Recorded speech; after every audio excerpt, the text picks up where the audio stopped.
And welcome back for another episode of Are You Not Entertained? Let's get into it today. This is not clickbait. US gaming sales just hit their worst level in over 30 years, and almost nobody is talking about it. Consoles are sitting on shelves, games are missing expectation, layoffs keep happening in the gaming industry. So, what's really happening here, people? This is a temporary dip, or is the entire gaming industry changing right before our eyes? Because once you see the numbers and the reason behind them, it starts to make a lot more sense. Because when people hear worst sales in 30 years, they immediately think one thing: recession, financial depression. But that's only part of the story. And honestly, it's not even the biggest part. The truth is, gaming didn't just slow down, it hit a wall. Hardware prices are still sky high, subscription fatigue is a real thing. AAA games are taking longer, costing more, and launching into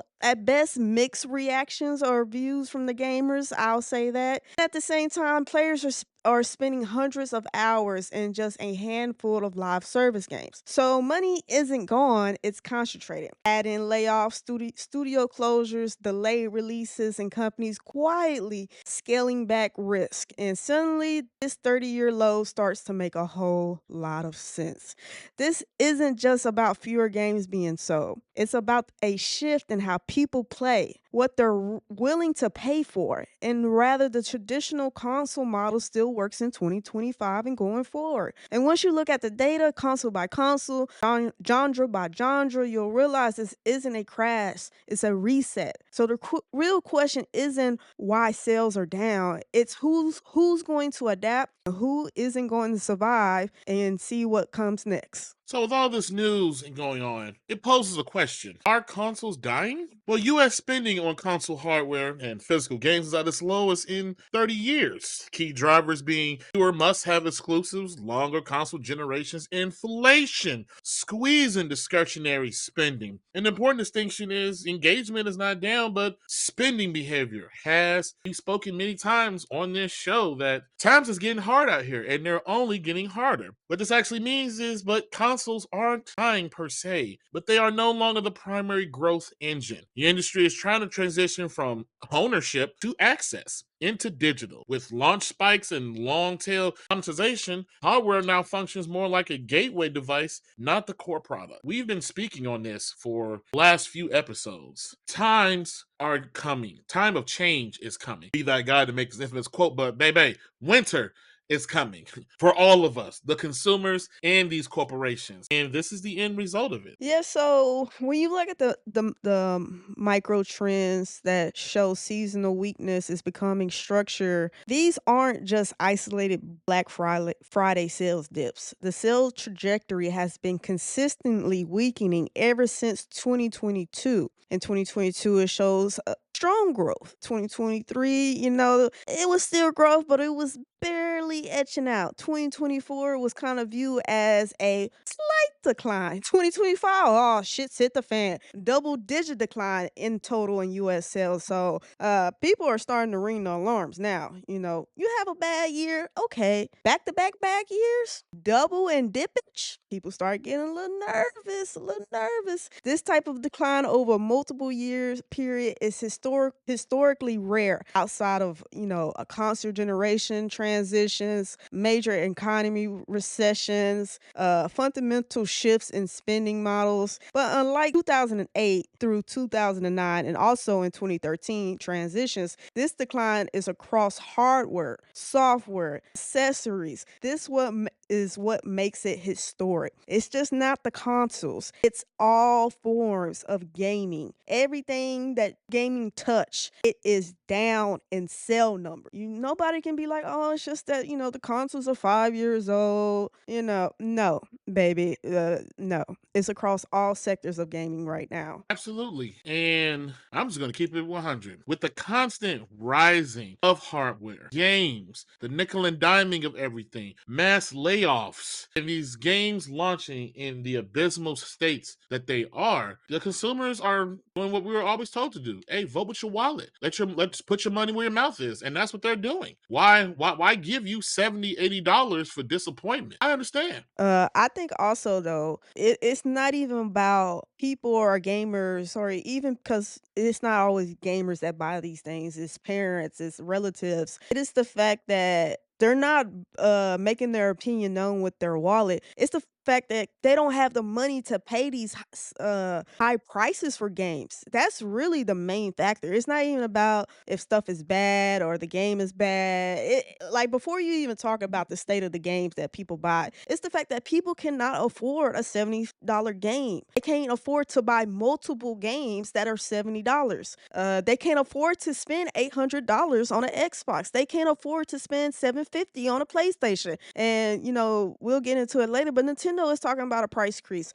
All these chips going up, so it's getting costlier to make, therefore it's getting the prices to sell are skyrocketing. It is like a perfect storm hitting at one time that the gaming industry, and at one point back in the day, gaming was looked at as recession proof. I don't know who said that, but it is definitely not. And I think an industry like gaming loves to be in a position where they can dictate the price to the customers. I think we're seeing at this point, customers are dictating the price. No, that $70 ain't gonna cut it. We don't have that. Where I was younger, $50, maybe my mom could get me 2 games, 3 games, over a certain amount of time. Now, a parent look at $70 like, yo, that's like what I need to put in my gas tank. Like, nah, you get one maybe for 4 or 5 months, and you better make it last. Shoot, maybe 6 months. I mean, I don't know what the average parent is saying, but I can only imagine. And I just think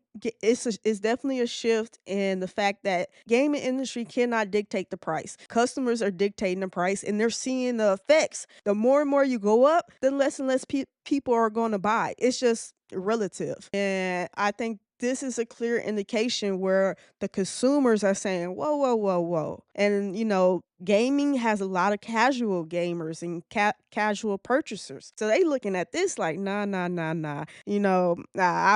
I'll keep playing what I have, or I might have a good live service game that I can stretch for a year or 2 or 3. So yeah, I think this is just a perfect storm hitting all at once. The cost of gaming is going up, but the willing participants or Patreons of gaming are saying, hey, I'm watching my budget more delicately than I've ever done in the last 5 years. And I just think this is a mix of everything hitting all at once. Yeah, so this isn't a bad quarter. This isn't a late holiday slump. For the first time in decades, hardware, software, and accessories are all trending downward at the same time in the gaming industry.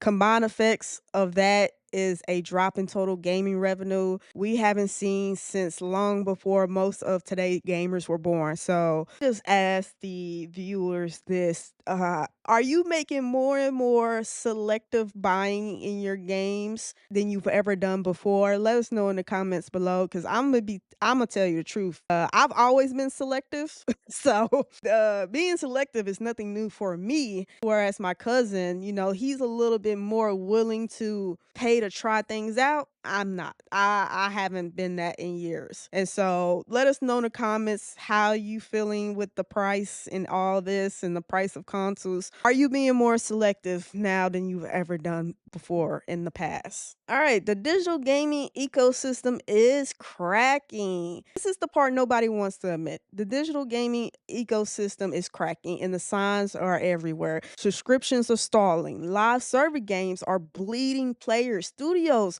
are laying people off after record profit. Gamers are spending more time playing but less money buying. And if this system was supposed to be the future, why does it suddenly feel so fragile? Because what's breaking right now isn't one company, it's the model itself. When we say this, Listen, see, for years the industry told us digital was unstoppable. Subscriptions will replace ownership, live service games will print money forever, and digital storefronts will make everything cheaper, faster, and safer. But here's what's actually happened: players got overwhelmed, subscriptions piled up, games launched unfinished, then begged for battle passes, seasons, microtransactions just to survive. So spending didn't disappear, it concentrated. A few massive games take all the time, everything else fights for scraps. Meanwhile, publishers built their entire business around constant growth, and that growth has stopped. Game Pass isn't growing like it used to. Live service launches keep failing. Digital only titles are getting buried without visibility, and studios are cutting costs because the math no longer works. This isn't a crash, it's a stress fracture. The system still runs, but it's under pressure from players who want less grind, more value, and real ownership again. And the companies that don't adapt, they won't disappear overnight. They'll just slowly break under the weight of the model that they helped create in the first place. So the real question is digital gaming dying? It's what survived once the crack finally spreads. So you make a good point. Problem is, digital was sold as cheaper, more convenient, but the reality that we've come to realize is rising digital prices, delistings, and license removals, server shutting downs, always online dependency. The consumer sentiment has shifted. Gamers are now realizing you don't own digital games. So much so that California had to change their laws to implement that when you purchase digital goods, it does not say buying the game. It has to now state purchasing a license. And earlier this year, Valve had to get on developers and devs about that you all are pretty much false advertisement. Access can be revoked, preservation is fragile. This is why physical media conversations are starting to resurge. Disc complete and cartridge complete games are being revalued again. It poses an industry risk to where if trust erodes too far, piracy increases, emulation interest grows, and platform loyalty weakens. You have now I won't say a large, but a significant segment of gamers and just the consumers in general who are pulling away from the PS5 and Xbox Series generation. And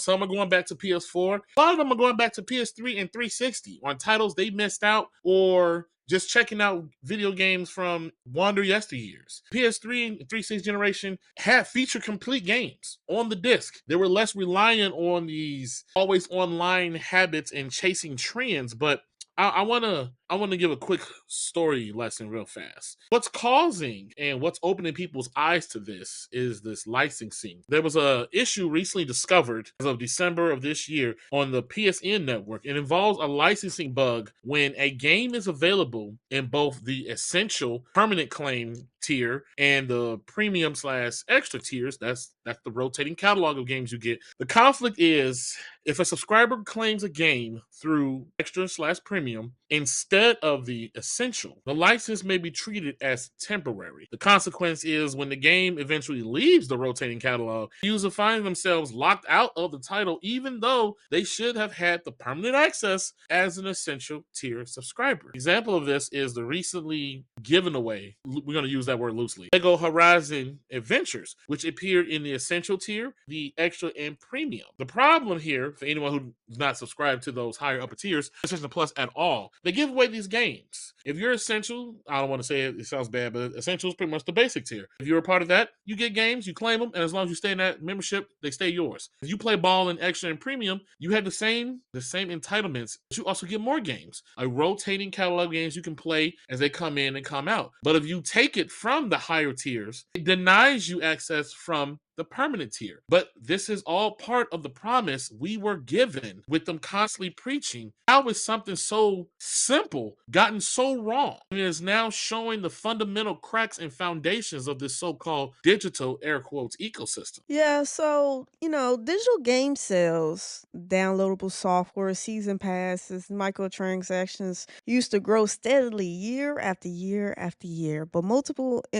industry trackers, NPD and GSD and all those people that track all these numbers have shown digital revenue growth rates have flattened or declined compared to pre-COVID and pandemic peaks. In some markets like the US, digital software growth is now weaker than physical at certain points, a reversal of long-term trends that we saw. What does this signals? The explosive digital growth phase may be ending, not accelerating for all the reasons that my cousin just listed, you know? And another thing that could tie into this is subscription saturation, player subscription fatigue. Major subscriptions services like Game Pass, PlayStation Plus, Ubisoft Plus have seen slower subscriber growth compared to earlier years. Higher rates as players cycles through multiple subscriptions. For example, the Xbox Game Pass added fewer subscribers than expected in recent quarters. PlayStation Plus memberships stagnation relative to the total install base. Trend impact. Instead of stacking subscriptions, players are rationing them, hurting long-term predictability, and rightfully so. Like just like how we talked about all the streaming services. Like, yo, there's like where at one point there used to be two, three, cool. You know, Hulu used to be cheap. Netflix has started to get a little pricey. You can manage that, but when you turn around and see 15, 18, 20 different streaming services, at that point it loses its relevancy because then it's cheaper just to have cable. Even though, you know, they're taking contact from basic cable. That's a whole another topic for another day. All those things tie into each other. And another thing about digital ecosystem, live service game performance problems. Live service games, once the revenue backbone of the digital ecosystem, are showing declining active user counts after launch peaks, microtransaction revenue dropping faster than expected, difficulty sustaining seasonal engagement, meaning that these developers cannot keep up the pace to continuously justifying multiple season passes for their customers, and their customers are not seeing the value. Therefore, why would they keep buying them? Community sentiment indicators, negative trends in community measures. Online communities show more players complaining about paywalls, seasons, and microtransactions. Lower Steam concurrent users for new premium titles compared to previous generation launches. Increased backlash against service first monetization models. So pretty much to say all that to say, we the people fed up. Like I said we said in the last topic, everything, the cost of living, everything, even outside of gaming, has increased. And so if you're gonna expect this total from me for this product, and then you're gonna basically say, hey, pay us $20, $30 on a concurrent basis, I need to have a certain level of value. And the developers, the publishers, everybody that's in the gaming industry cannot keep up in justifying that. Now, you know, I am real interested in the next couple years where they're gonna what is gonna become of this. So only the strong is gonna survive. The weak people, and that's why, you know, it's already been publicized that Sony cancel a lot of live service games. Because why? They saw the numbers, they saw the trends. Shit is crashing, especially for a mediocre product. Like, you releasing broken games, you losing trust. Hey, sometimes some people ain't gonna come back and give you a second chance. One time you fuck up, you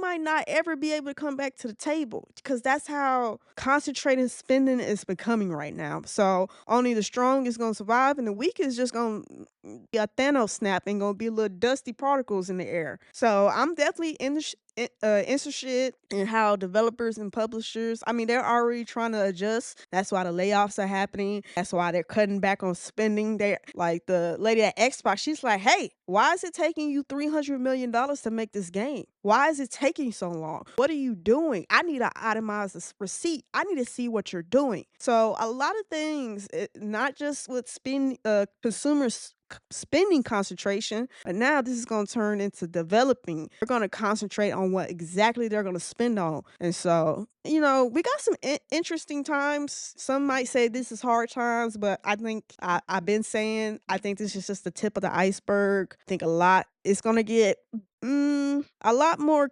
cutthroat, a lot more, hey, your favorite publisher or game maker might not make it the next 3 or 4 years during this rough time. But let me just ask the audience and the viewers this. Do gamers actually want subscriptions in live service games, or do they want ownership back? You know, back to how it used to be before all this digital mind trick, brainwash that the publisher and the game makers said, and it was gonna make our lives so much easier, and it's really become this little poisonous tree. I'd be really interested in the viewers because I think how everything is looking, going back to traditional ownership of your game is kind of where most people are trying to go back to, honestly. This is a sensitive topic for me. I don't know if the viewers slash listeners know. Me and my cousin, we have very, very different spending habits and views on our entertainment. My cousin, he could give two shits less about physical, at least majority of the time. Majority of the entertainment she consumes is on a digital way, quick, easy access. Me, on the other hand, yes, I'm a little bit more loose with my wallet as far as buying up, whether it be a movie or a game. You know, I'm not as frugal as her, but I am very, very keen on physical. I buy Blu-rays. I buy physical game disc. I buy physical game cartridges. Now, yes, I'm pretty sure someone's going to say in the comments, well, Implement, don't you guys game share? Yes, that is true to a certain extent. Not every game I want, she wants, and vice versa. And majority of the time when that happens, I do buy my game physically. But question I want to ask to the current news, and we've seen the numbers, we've seen the reporting and the statistics. How do you feel? Has your stance changed on digital versus physical? I guess context is important in your point now. Because I am frugal, I don't buy live service games. I don't buy games with season passes. I buy, I don't even know how to describe, like Ghost of Tsushima, like things like that. So I've never ran into a situation where a game developer or publisher was like, hey, my games are not online. So I've never ran into a issue of saying, hey, I can't play this game. So I'm not really part of that, not just trying to say there's nothing wrong with that. I play concentrated games. So when I buy my things digitally, I feel like the things I do buy digitally are not a part of this whole, oh, servers are going down, you're not going to be able to access. I've never ran into that. And mind you, keep in mind also, I might buy, I mean, at most 6 titles a year. And those 6 titles are not at risk. I mean, I guess technically everything digital is at risk, but it's not tied to Mhm. online servers. So, I can't really speak on that. And so, and I guess to answer your question, kind of in a little safe pocket with my digital goods. And until I'm inconvenienced, which I don't really know how they could really do that. I mean, maybe if they tried to go back and change something that I don't agree with, and it kind of I just don't know how they can inconvenience me, the games I buy and the games I play. So I guess I'm kind of until they fuck me over, that would make me think about physical games. But then again, like my cousins say, we game share, we console share, whatever you want to call it. So that's going physical games. Saying I'm never going to say that just because we console share, and so that alone is going to always tie me to digital goods just because of that aspect. And I don't really buy games outside of the games we share. So I just feel like, me, the type of customer or Patreon I am, I'm not really affected by the nonsense of servers going down and you don't have access to your games. I guess, and long story short, I don't feel like I'm a part of that. And until I get inconvenienced, I think I'm just gonna keep my status quo because I feel like I'm kind of safe. Oh, okay. So until it affects me, I don't care. Yeah, cause like nothing. I mean, I've never started up a game. It's like, hey, you can't play. It's a service now. I'm not tied to servers. Like I'm not tied to. Right, right. Yeah. So Right. yeah. I'm asking because, like, like I said, with what's going on, and I think they've changed it from the PS4 slash Xbox One generation. I believe on PS4 and Xbox One, even a digital game can be played quote unquote offline, not tied to the servers. I believe it had a time limit of being offline to where it needed to recheck the servers to check the licensing again. I think now into PS5 and Series X that has been turned off to where as long as the account is on the primary system, hey, you're just good to go. Period. I could be wrong. We can double check on that, but I do know Xbox has stayed with that. Well, I don't cut my Or Xbox on. well, yeah, because actually, no, I think Xbox changed it as well. I think it's Game Pass is the if you're on Game Pass and you have a game downloaded and you can't connect to the servers, I believe that's when that 30-day thing checks in. But Xbox implemented the same thing with the home Xbox, in a sense where, hey, as long as that account is tied to the primary Xbox, you play stuff offline whatnot. But Yeah. Yeah, I'm not see, the yeah. issue for which you're talking about has happened to me once, In where what I think way? it was just the internet was out. It wasn't necessarily a PSN outage, I believe. The internet was just out. Anyone who lives anywhere in the United States, you know who Comcast is and their service. And there was a game that I tried to play, and the license thing, for whatever reason, it was not working. It had a little lock screen to it. I had to use my hotspot, my phone, just to give some type of internet something to the system in order for me to play that digital game. Was That's what this I'm saying. a indie or was this a AAA title? This I can't 100% sure. This was years ago, but it was a straight single player game. I do know that it was nothing with multiplayer, no live service, none of that. It was just a normal, and that is what has always stirred a certain fear into me. Because just like our buddy in our group chat, he is full on digital. I think he went that Yeah. route few years ago, and he's like, yo, I just don't give a fuck.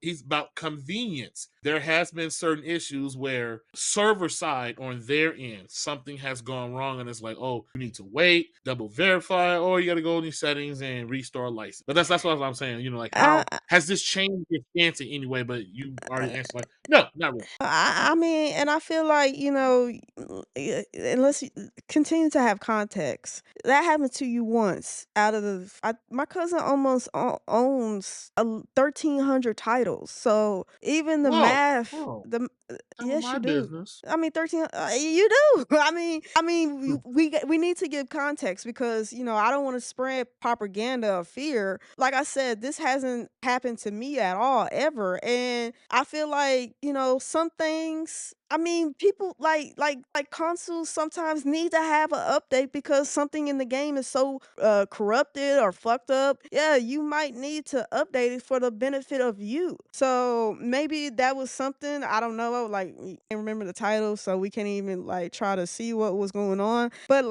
still, Mhm. even to that, that's one out of 1,300 titles you had. That's still a perfect score. So yeah, I listen. I just think the games I buy, the type of game buyer I am, I really don't see how I could get affected.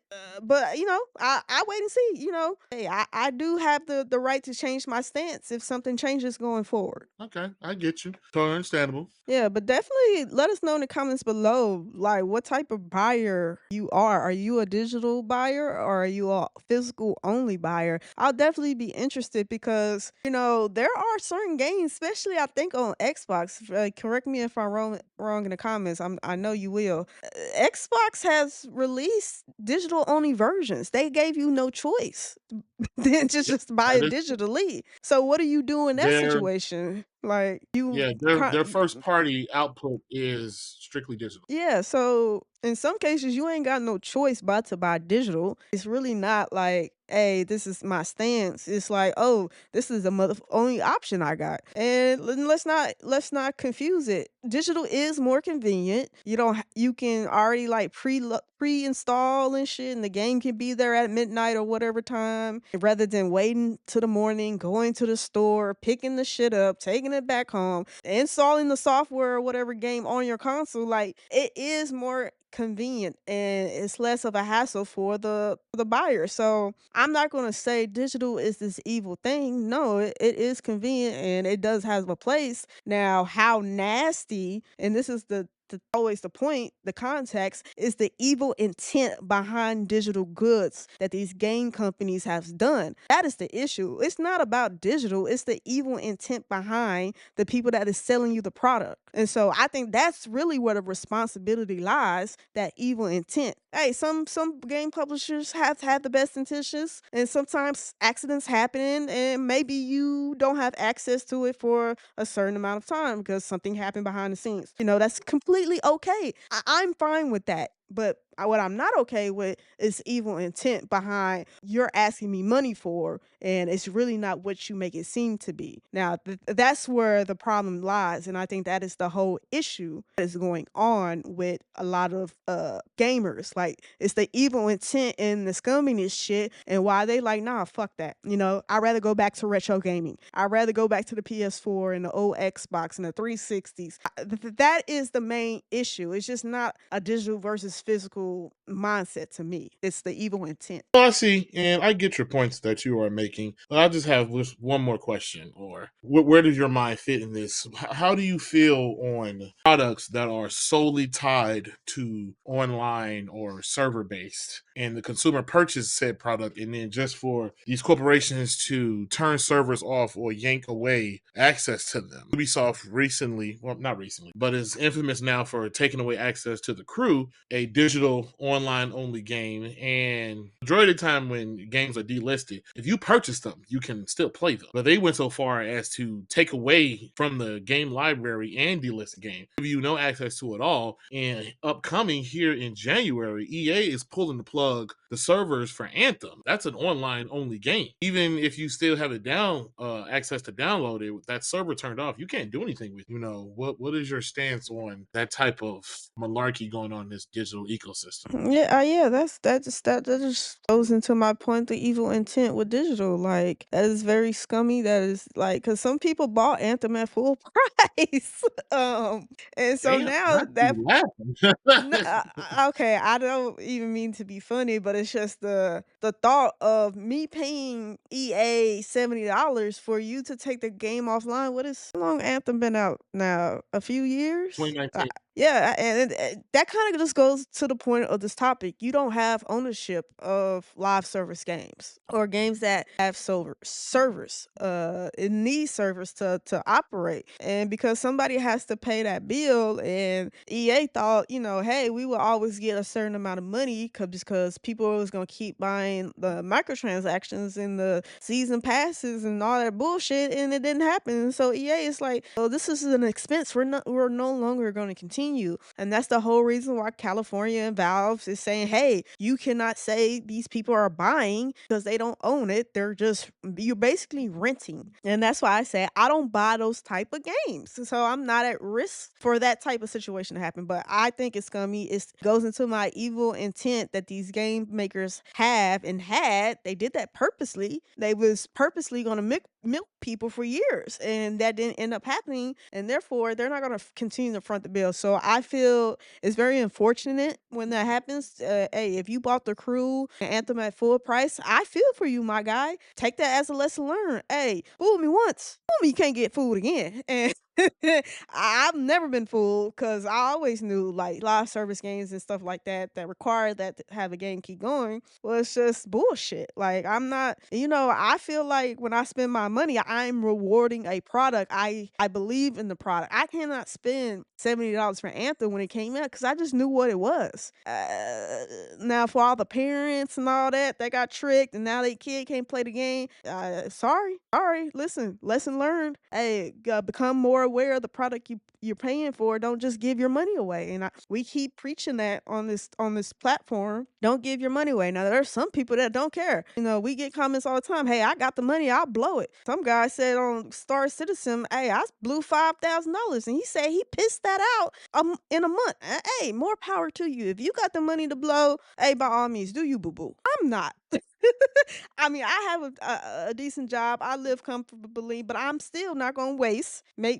Call me cheap or wherever you want to call me in the comments, but I'm not going to reward a company for stupidity, mediocrity product. So, yeah, I think it's scummy. I think it's really disrespectful. I think that is that evil intent that these game publishers and game makers had started to develop. They made all these promises that digital would be cheaper, more affordable, and yet, now this is the type of stuff they do. So yeah, it's disgusting. But I mean, how do you feel? I would say the same, but I'm trying not to repeat what you're saying about the evilness and the greed, the scum. And I think it's pulling the, what is the saying? The sheep over the wolves? Pulling the blanket over the sheep, in a sense. I remember when digital was coming up, and I remember the sole reasoning that was pitched for this was ease of access. Digital copies never run out. You run to GameStop, hey, they may have it, they may not have it in stock, but the one key thing that was promised that a lot of people probably don't remember, whether you are old, young, new, whatever, was that buying the digital version of a game was supposed to make it cheaper because you did not have to pay for the plastic, the cover art, Mhm. the shipping, the distribution, all of that. And to some extent, that's there, but only on PC. And it's only sometimes, because there are some games that come out on console and PC and at the same fucking price. And some people will argue, oh,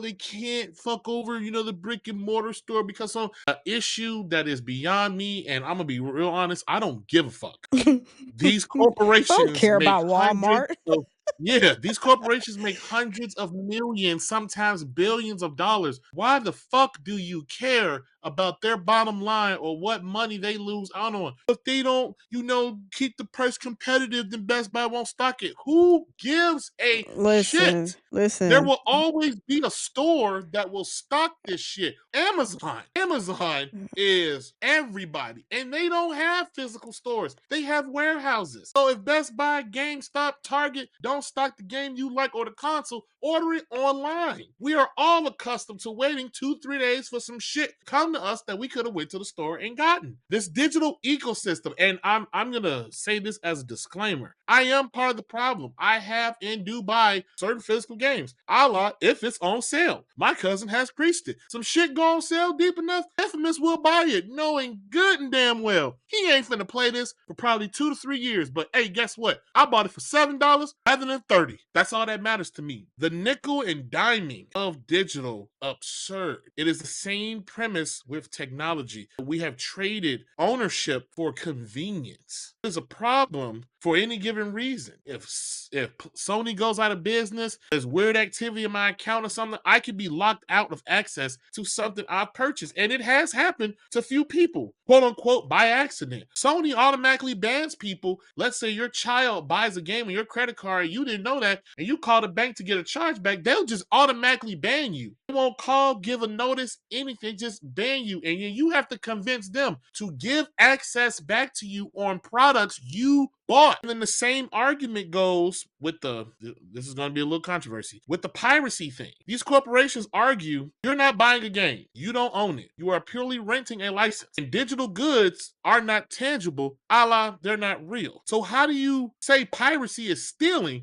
if you're stealing something that does not exist? That's two sides of this argument. And you'll have people who champion, oh, you shouldn't pirate. Oh, the corporation, they fuck these corporations. I have a buddy who will not, to this day, ever buy a Nintendo product or their game. He will wait patiently, emulate, play what he wants, and goes on about his business. These corporations are not hurting. They have done irreparable damage to consumer rights and antitrust, all for the sake of convenience. A brand new, I hate to say it, $70 game comes out. Infamous will not buy that game unless it is under strict, extreme circumstances. My backlog is aplenty. I have many, many things keeping me busy. But not even just that.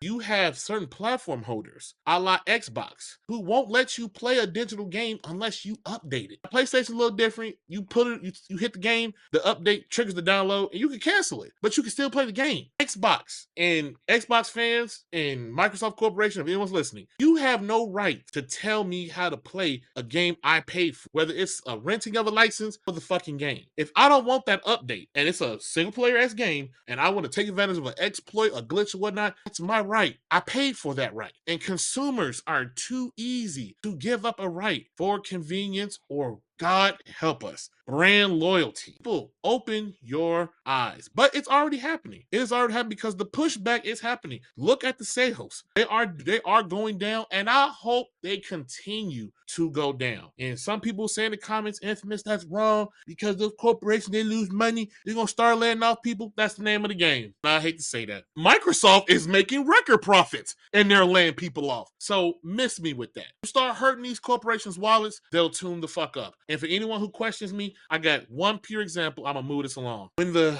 Nintendo 3DS came out, it launched at around the same time as the PS Vita, where 250 Nintendo sales were so abysmal and bad because no one was buying it. They price cut it. They took $80 off, made it 170, and then it took off. That's what consumer control. You don't like something, you don't want it, they will get in line and make it more comfortable and affordable. But people have forgotten that. You hurt their wallets, they will get in. I'm preaching to the choir. Back Yeah, to you. That's all I got. so you went down a little rant. So first off, for as brick and mortars, all brick and mortars are seeing massive closures because of Amazon. So I don't care that if I buy a digital game, Walmart gaming section is hurting or Target. I could care less. I do want to ask you something though, because Yes. you were very persistent about the convenience and all this. Let me ask you, do you buy milk from the store or do you go milk a Nope. cow? Okay, so that's I don't buy. convenience. I No, no, don't no, buy but milk from. you understand my fucking point. Uh, You participate in buyers' convenience all the time, and so you kind of have to have context of when you're saying and trying to preach to people fall into convenience because of X, Y, and Z. Go out of your way to do physical, blah blah blah blah blah. Everybody participates in conveniency. Like the gaming and all the point that you're making, you can make that for milk, orange juice, whatever, even water. Listen, we don't go out into the river and source our own water. Why? Because we got better things to do in our time in our life. And sometimes, hey, it's fuck up with those bottles of waters or milk or whatever. And what is those fuck ups? They're called recalls. Like, so it's always anytime it's a trade-off. Everything in life is a trade-off. You give up something to get something. That's the way of life. So I'm not going to sit here and preach these people to go out their way to not to do the most convenient thing. I'm not going to put myself in an inconvenient position to go out of my way to buy a physical game. I'm just not. I'm not going to do that. And until something happens that really affects me, some type of recall, and per se, I'm speaking in the metaphor, really like fucks me over, I'm not going to do that. So that's where we disagree. And like I said, everybody is a trade-off. Conveniency comes at a cost. Now, the cost that I take for buying digital games, it's relatively low because of the games I play. Let's not be hypocrites when we talk about, people choosing the more convenient thing to do, because we all do it in life, not just in gaming. And I don't really know about nothing about Xbox digital requirements because, like I said, I haven't cut my Xbox on in years. Maybe that's to be true. Somebody in the comments let me know. So I'm not going to speak on that. Yeah, I just think it still comes back to that evil intent. Digital, and the reason why PC digital goods have been cheaper because of the whole premise and what they try to sell us on the consoles. Hey, it's cheaper to make. We don't have to pay for X, Y, and Z. We'll give it to you at a discounted price. PC games have kind of followed up on that. They stood on business. What they said was true. To where on consoles, it was told, hey, yeah, it's cheaper, blah blah blah blah. You'll benefit. That was kind of a lie. We did not benefit. They did not give us a discount. If anything, we've seen prices continuously increased. Maybe sometimes digital versions will have a sale versus physicals and brick and mortars, but that's far and few in between. That's really not something to really brag about. But that's just what I want to say in response to your rant. Let's keep context. We all make convenience choices in life as suit our lifestyle. So I'm not going to say and make this preach about digital and physical physical. I'm just not. Hey, baby, at the end of the day, do you, boo boo. Whatever is best for you and your household and your pocketbooks, you do it. And because that's what I'm doing for mine. This is kind of where I'm standing on. My cousin has made his point relatively clear for the longest to this day. But you let us know in the comments what you think, how you feel about this topic, and even the back and forth me and my cousin just talked about. You let me know. Are you gonna go out of your way to not have convenience of digital games in your life because of X, Y, and Z, and you're gonna go out of your way to have physical games? I'm gonna just tell you it's a no for me until something changes. Welcome to Derry. Isn't just another horror spinoff. It's a test of whether modern horror can slow down again, whether atmosphere still matters more than jump scares, and whether returning to one of the most terrifying towns in fiction history was a smart move or a lazy one. Because this show doesn't just ask if you're scared, it asks, are you paying attention? So the real question is simple. Is Welcome to Derry horror done right, or proof that some nightmares should have stayed buried? All right, so that was kind of a loaded intro, but what makes Welcome to Derry work or fail in some people's eyes comes down to one thing: restraint. This season doesn't rush to explain itself, it doesn't overload you with lore, and it doesn't rely on consistent jump scares to keep your attention. Instead, it builds dread the old school way: long silences, uncomfortable framing, background details that feel wrong, in a town that just feels just as dangerous as the monster hiding in it. The horror here isn't loud, it's patient, and that's where some people going to bounce off. If you're expecting nonstop chaos or instant payoff, this show will probably frustrate you. But if you love slow burn tension, creepy paranoia, the horror that trusts audience, Welcome to Derry understands the assignment, baby. It also knows when to pull back. Not every mystery is answered. Not every threat is explained. And that uncertainty is the point. This isn't a nostalgia grab. It's a mood piece. So the question becomes less about scares and all this nonsense that modern horror movies try to make to you. It's more about taste, flavor. Because Welcome to Derry isn't trying to be the scariest show on TV. It's trying to be the most unsettling. And for a lot of horror fans, that's exactly what we've been missing. I do want to make a point, because before we recorded this podcast, I went out of my way to go back to watch the two It movies. Not the one from the 90s, not that, but the one from 2017 and 2019, because I was a little fuzzy on the details. And there's always, in those two movies, it felt like two elements to the movie. It was, Pennywise, the character, and his prey, the kids. But in this show, they kind of bring a third element. It's the character, it's his prey, the kids, but also the adults. The adults always seem like a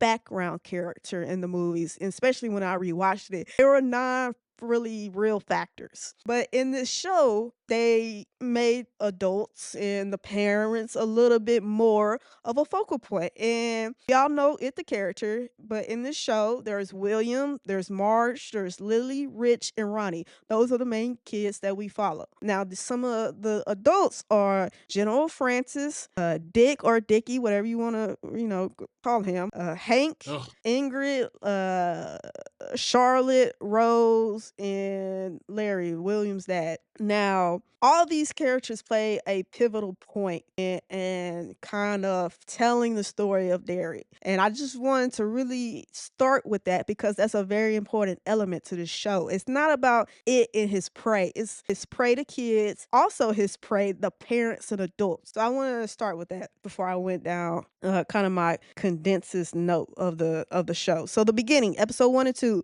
Derry feels off long before anything outright terrifying happens. Appearances and violence are treated as inconveniences, not emergencies. The town chooses comfort over curiosity, and denial becomes the first line of defense. That's the kind of tone for the first two episodes. The middle, episode 2 and 4. I mean 3 and 4. Patterns start to emerge. Characters realizes events aren't random, but the town fractures instead of unifying. Some push for truth, others push for control and silence because that's the safest option and the most convenient option. All right. Now, the escalation, episode 5 and 6. Authorities step in, making things worse. Information is restricted. Spaces are sealed off. And the focus shifts from protecting people, protecting the town's image. Fear is managed instead of confronted. In the ending, episodes 7 and 8. Listen, there's no victory, only understanding. The threat isn't defeated, it's buried. Derry survives by resetting the cycle, proving the horror doesn't end, it waits. Okay, so now that you got a kind of a non-spoiler feel for all the episodes, and we're posing the question, did they get horror done right? You know, a lot of flack is always talked about or always criticized in modern horror, I would say, versus kind of the horror we grew up in the late 90s, even early 90s and early 2000s, you know, where scary movies, horror movies felt scary. It felt horrified. Some people, kids had nightmares when they watched it. And I think I like the direction of this show. I like how they did it. I like the slow burn. I like psychological warfare it had on your mind and the twist and turning. And I thought bringing the adults to be a true factor, a true element in the story was beneficial to that slow burn, to that methodical development of the story. Characters. Some of the characters pissed me off. Some of them were just stupid. Some of them Oh irritated goddamn. my fucking soul. But I think that was done with intent. I felt like for those characters, you felt like, what the fuck are you thinking you were supposed to? That was their purpose. And, you know, a lot of people know it. I mean, these books has had their highs. Like I said, in the 90s, we had the movie. So the show took a different approach in it, but it also had the responsibility, still tie into the movies, we'll get into that, and still trying to connect dots and do it in a methodical way of also exploring different aspects of it, Pennywise, the character, that they really didn't have time to really delve in the movies. You can only tell so much in a 2-hour movie. And so I thought they really did a good job of exploring background things that in movies you just lost in translations per se. The warfare on the adults, you know, the premise of it and the kids, you know, that's apparent. That's you know, we know that story. We've seen that before. We've seen it in the movies. We know how that goes. The things that he was doing to adults in this show was the real like, oh, okay, yeah, so you can get the business too, not just the kids. I'm trying not to go in spoilers, but there's like this guy, he goes more into the mental aspect. That's why I said it's kind of a psychological warfare on the viewer's mind. He goes into the mind of it and really what actually started the whole clown aspects and all that. He kind of dives in that, and he also it's a scene in the last episode that was Wait, hold on. You getting into spoiler s? no, no, no. That's what I'm saying. I'm not trying to spoil, but I'm saying, I mean, the show is out. It's Okay. been a week, but I'm just saying there's a scene in the last episode where Dickie and it comes to a pivotal climax point. And I thought the way that Dickie went out of his way, because mind you, there's things throughout the season where he a little bitch sometimes. And I thought, you know, it was a real good, refreshing like bow on his story. He stood 10 toes down. He really was like, nah, bruh. So that's all I'm gonna say on that. I think the adult element brought a lot of refreshing elements to the story, and I thought the show was the perfect place for that because I don't know if you could have had enough time to do that in a 2-hour movie. The Native Americans are very more prevalent. I did watch the movies. The Native Americans are mentioned in the movies, but they're kind of more in the forefront in the TV show, and we get their whole backstory and all that, and blah blah blah blah. So I guess let me just round out my thoughts. If this is the way we're going to get, because mind you, this is season 1. I think we said there's 3 seasons, and they go Three further and further seasons. back. They go further and further Mhm. back in time, and so that's actually pretty goddamn genius. Because basically we're getting just backward prequels, and because I didn't realize in it too he died. So you know now we're getting all the backstory up until before he died. So I was like, oh, and I couldn't really remember the second one, so that's why I was like, oh, he fucking died. I didn't even remember that while I was watching the TV show. show. So I think the way they're doing it, it's really genius, and I do like it. And season one, I didn't have no problem with. Some things piss me off. Listen, about the last episode, I don't like stupid convenient plot points. There was a few of those that kind of pissed me off. I'm like, come on, bruh, like write that in a better way. But maybe that was done with intent.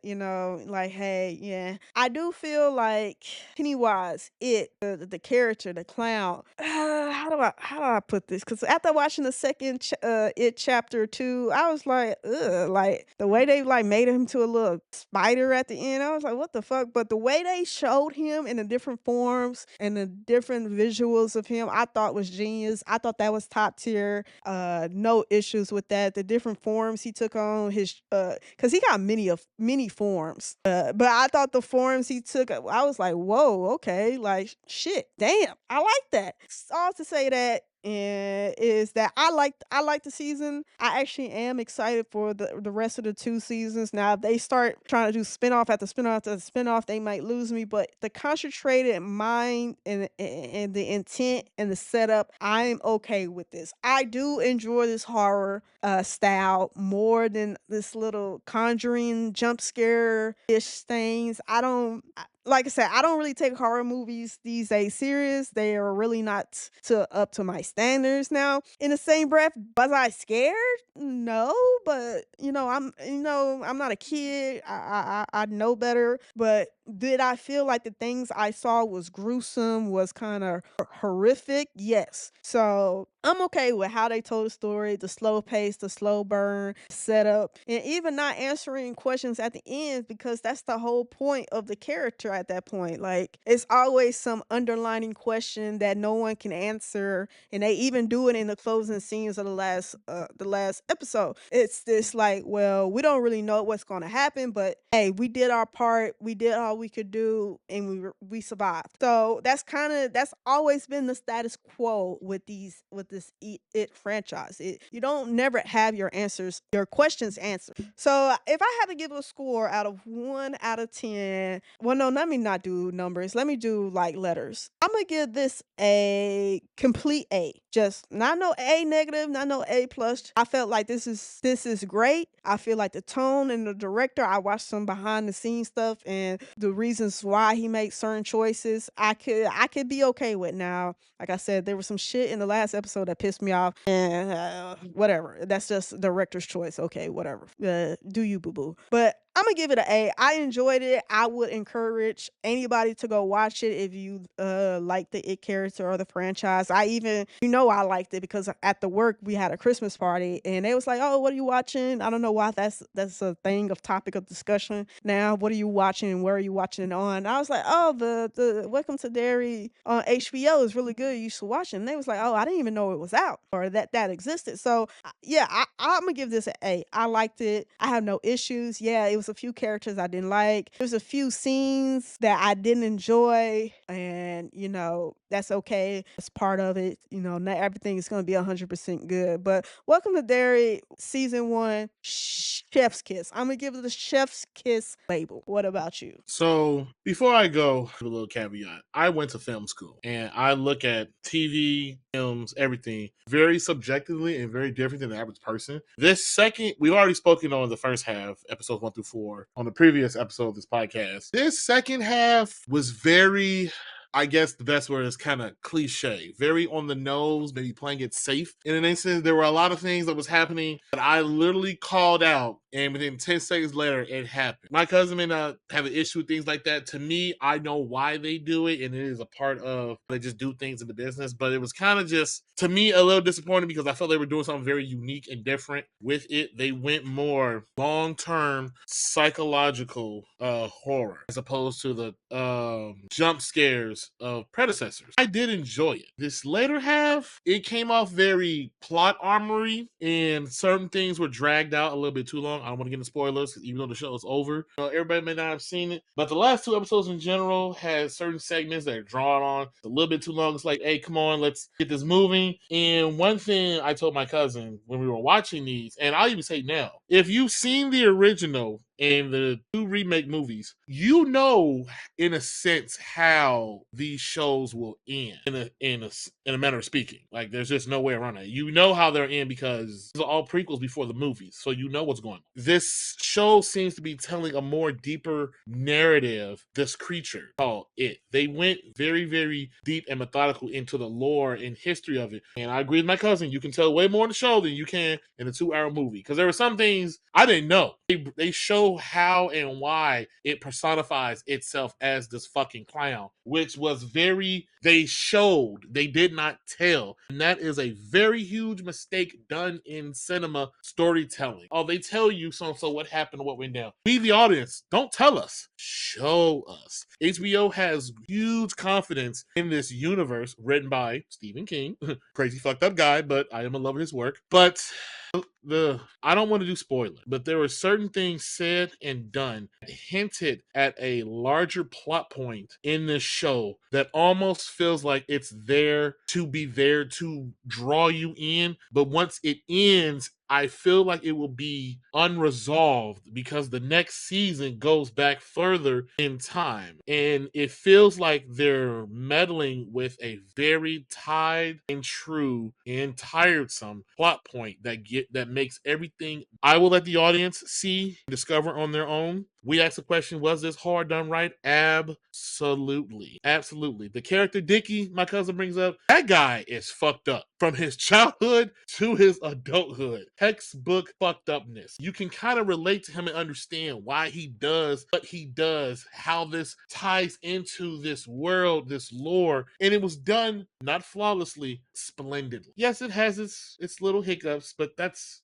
all cinema. No matter how original or how unique something starts off, eventually they will kind of fall back on fundamentals, and that's what it seemed like the last 2 episodes were to me. Great presentation, little naive, especially with the character Major Hanlon and his fucking wife. Very naive and just, why are you doing that? But I get it. But if I had to give a letter grade, I would say I'm even gonna go B plus. And I say that because it started off strong. That very first episode, it hooked me. It hooked me well, and it was very fucked up. That creepy ass family and the little kid spelling everything he says. That hooked me, and it seemed like we're going great. They were going great. They were going great halftime, and then slowly just a little mishap here, bring it back up. A little mishap here, bring it up. But like I said, they kind of fell back on certain tried and true tropes of cinema. I thought it was I would have liked it to be 10 episodes, but HBO seems to do the 8-episode thing. I think Netflix is more of a 10 episodes with its own original series. Very, very good. If the 3 seasons of this show pan out as this first one did, I would love to see HBO take more of Stephen King's works and explore them to a deeper, more narrative, or if they'll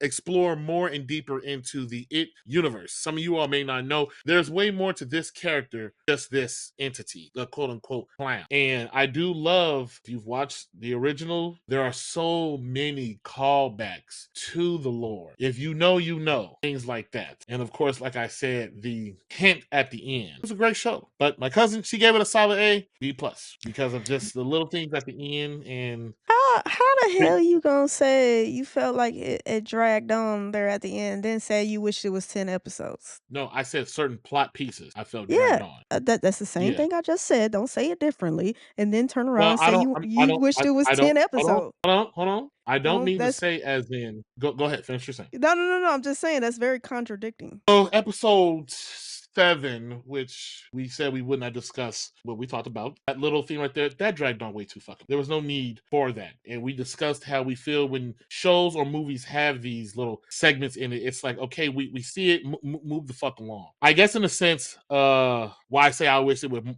10, I enjoyed, this is gonna sound fucked up, I enjoyed the mind fuckery games it plays, the children versus AMV. In the movies, it was just the kids, and you spoke on this, that they tie more adults into this than just the children. In the movies, it is strictly it and the kids. Adults are just like in this daze haze, this high, if you will, and just don't know nothing. Whereas in this show, not only did he present himself to adults, he spoke to them, terrorized them, ate some of them. I guess the cat and mouse game, I enjoyed and wanted to see more of it. Even so far as the Native American, which even begged the question, where are they in the movies? They're What in the happened movie to though. them?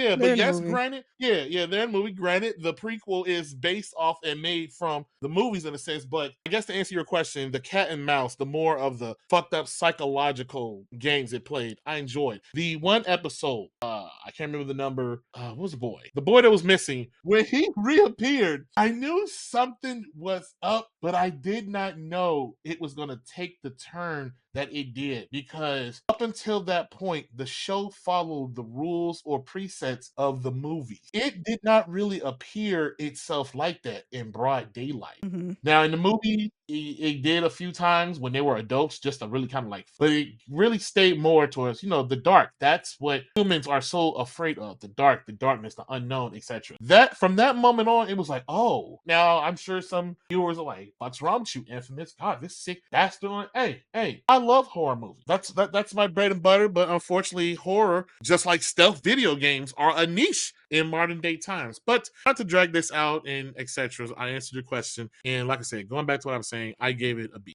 Due to my, Ye in my opinion. Yeah, I think listen, your complaint or your things that bring it down, at the end of the day, even you said, "Hey, they are kinda in a plotting frame. They can't go shit is already said, we already know because 'cause we're going backwards. We already know the ending." And just to let you know, when this season kinda concluded, it concluded in 1988, which is the start of the first movie. You're in like 1988, 1989. So that's what I'm saying. Like the show ends right before the first It movie begins. So they're already in a writing crunch. So I think your point about like, oh, you predicted that, you saw that coming, because well, yeah, we know how the story ends.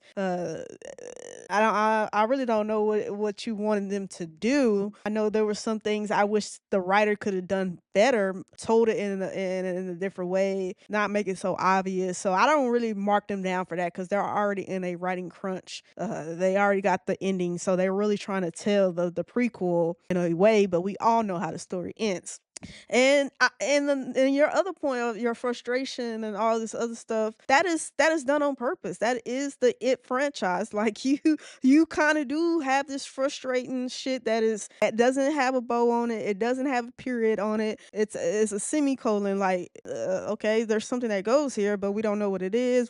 There's nothing set in stone. It's kind of in this gray area. That is part of the It franchise also. So that's why I'm saying this was kind of done in tune with the franchise and how they do things, but it was done in a lot of ways are different. That's why I still stand on the A, even with you pointing out some of the flaws of it. But I think that is the natural flaw of the It franchise, and it stayed true to that. Going forward with season 2 and season 3, like my cousin said, we've learned a lot of the origins and why he's a clown and what made it prevalent. And then this is not a spoiler because she's in the movies too. The Pennywise's daughter is in the show. And I thought that was done really, really well because in the movie of chapter 2, you saw the picture of Pennywise, as a working in the carnival and all that. It was just glossed over. It was so quick. It was like you really wasn't really paying attention. You didn't even notice. So they really brought the character to life with the daughter and everything that she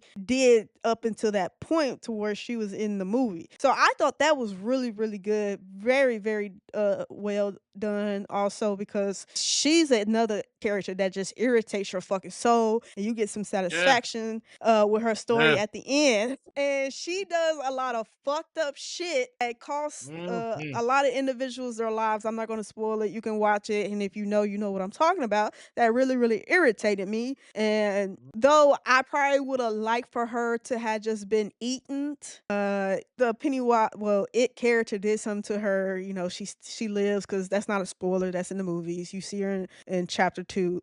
So I just wanted to point that out too. Like the whole daughter story, the whole backstory with the daughter. I thought that was done really, really, really well. But we're supposed to go more and more back in time in the next season. So I guess let's do a quick hope for season 2. What are some things that you want to see or you're interested in seeing or you hope that they get better with the next season? The cliffhanger tease I would like to see where that goes. I would like to see them, I guess, do it again as they keep tugging on that thread. It somewhat opens the door. What is it they're trying to get to? Or is this a signaling of more content, of like another movie, a sequel to the movie that will carry on, Mm. in a Oh, sense, because yeah.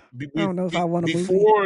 before they gave a little cliffhanger tease, he said something to one of the kids that really, really just befuddled the shit out of her, and she talked about it. They pondered on it when she spoke to her friend, that whatever that little the crazy girl, and it really threw, Lily. I guess, yeah, yeah, it threw to me a monkey wrench in, because like, okay, are you all going to really use that novelty film mechanic? I don't want to say it out loud because, for spoiler reasons. Or is there something that we're missing? Because he explained his quote unquote death in a sense. And I feel that opens the door to the larger scope of the lore for it. But that's one aspect. Two, I would like more grounded, concrete narrative. The little things that we had issues with towards the end, let's skip past that. Other than that, I look forward to seeing how each time period is tackled. This one was more close to modern time. It's not that long ago. You know what I'm saying? The more seasons that go on, the further back it goes. Season one went into a lot of history. A lot of history. If you've only seen the movies, you only know the surface of this creature and its tying to why it's here in this place, in this town of quote unquote Derry. If you watch the show, you listen to the Native Americans and the backstory, it's like, oh, ain't that some shit? Oh man, oh, okay. I look forward to them dwelling deep more into etc. You talked about Dickie and the mind game it pulled, and it was really, really kind of word vomiting, like, what I am, who I am, etc. I enjoyed that. I like to see more of that in season two. Yeah, I don't know if we're gonna get another Dickie like character because I think Dickie was Oh hell a Dickie was like a isolated once in a generation type of character no. with what he could Oh do yeah. on a psychological standpoint, but then he was so psychologically fucked up too.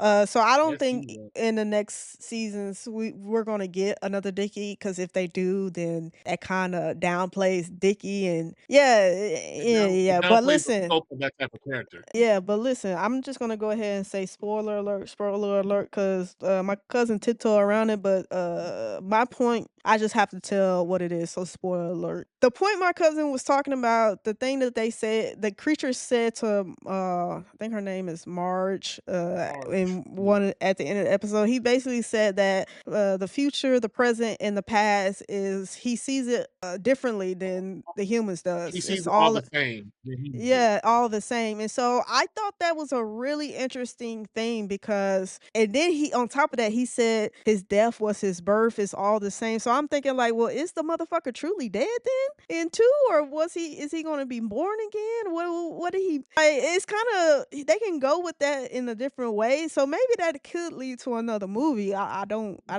wanna see another movie. I think they need to stick with the seasons just because you can go so deep in it. So when he said that, that kinda, like, left and, like I said, there's a lot of shit that's left unanswered on purpose because that's just the It franchise. Hmm. Not all of your questions are gonna be answered, so that really did, like, bring up, endless possibilities, like, so what the fuck? And even when he was talking to Mara, she was mentioned her son, and if you don't know, these characters are tied to the movie characters. These, turns to most some of the parents of the characters that are in the first movie. Well, the kids are the same in the first and the second movie. So it ties directly into the movie. So we're looking at those kids' parents fight the same fucking creature that they fought in the movies. Totally different. I might add you. Yeah, that Total line mind right. fuck. Yeah, that line about how he sees the past, future, and present really is an interesting tidbit, especially when he was like, "Oh, your son